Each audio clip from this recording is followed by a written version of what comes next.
Comment faire pour que la maternité ne soit pas un frein à ta vie professionnelle? Tu n'as pas à choisir entre ta carrière et ta maternité, mais il faut apprendre à ne plus vivre comme si tu étais deux personnes.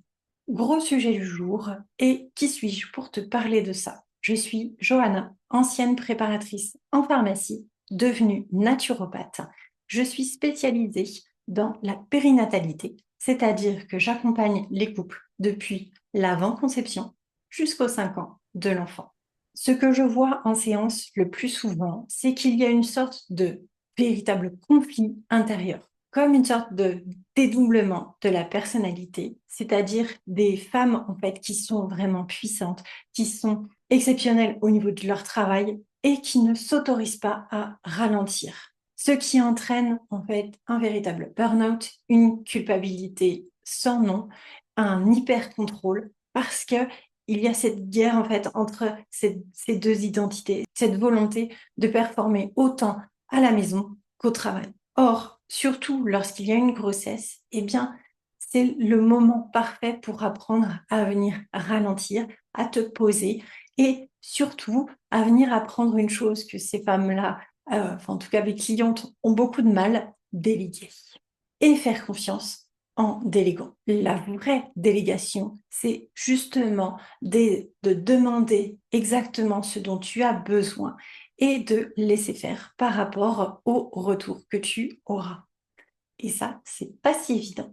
Le problème de la société actuelle que les femmes en fait rencontrent, c'est que nous vivons dans un monde dit d'hommes, dans le sens où oui, il y a vraiment un souci de performance et c'est totalement OK. J'ai ce souci de performance également, mais pour autant, il y a quelque chose que les femmes ont de différent, eh bien, ce sont leurs cycles. Un homme va avoir un cycle sur une journée, mais une femme, en fait, sur 28 jours et aussi plusieurs fois dans la même journée. Voilà pourquoi il faut apprendre également comment les hormones, elles peuvent changer le rythme de productivité. Et ça ne veut pas dire que, par exemple, quand tu as tes menstruations, de ne plus rien faire. Pas du tout. Mais c'est au contraire de te dire peut-être que dans cette période-là, ça sera des moments beaucoup plus créatifs où tu vas pouvoir réfléchir à de nouveaux projets et être bien plus sur la structuration juste après. Au moment de l'ovulation, c'est vraiment le moment idéal pour faire des réunions, pour convaincre, pour aller chercher des clients, etc.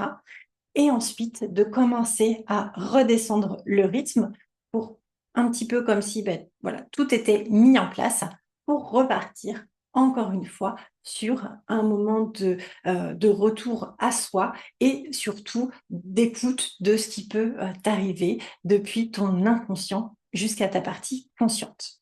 Voilà pourquoi à mes yeux, l'être féminin n'est absolument pas une faiblesse, que nos hormones ne sont pas contre nous, mais avec nous. Et c'est simplement que nous devons apprendre à les écouter pour finalement augmenter notre productivité quelque part et ainsi être adapté à ce monde qui est dit plutôt masculin. Même si j'aime pas trop ce terme-là, parce que pour moi, les hommes et les femmes sont tellement complémentaires que c'est à nous de définir le monde que l'on souhaite. Mais c'est pas le sujet du jour.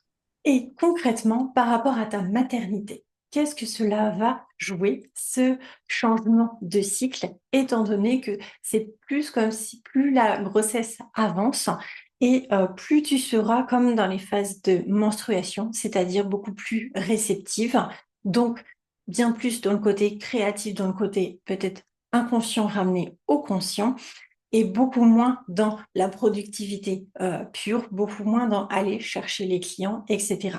Voilà pourquoi c'est important de vraiment venir préparer ton congé maternité dès le début de la grossesse, puisque au tout début, tu seras vraiment dans cette période de productivité maximale avec finalement plus de capacité cérébrale, j'ai envie de dire, à structurer, etc., etc.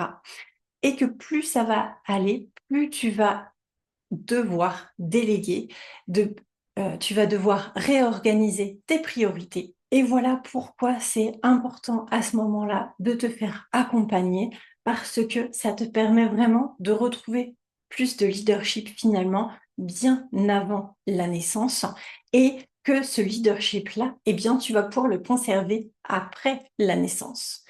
Et ainsi, cette grossesse peut vraiment te permettre de t'élever autant au niveau, j'allais dire entrepreneurial, mais autant au niveau finalement professionnel que au niveau personnel. J'espère que ce sujet t'aura inspiré autant que moi, parce que je trouve qu'il y a vraiment une dissonance entre ces deux mondes de ultra productivité ou ultra maternelle.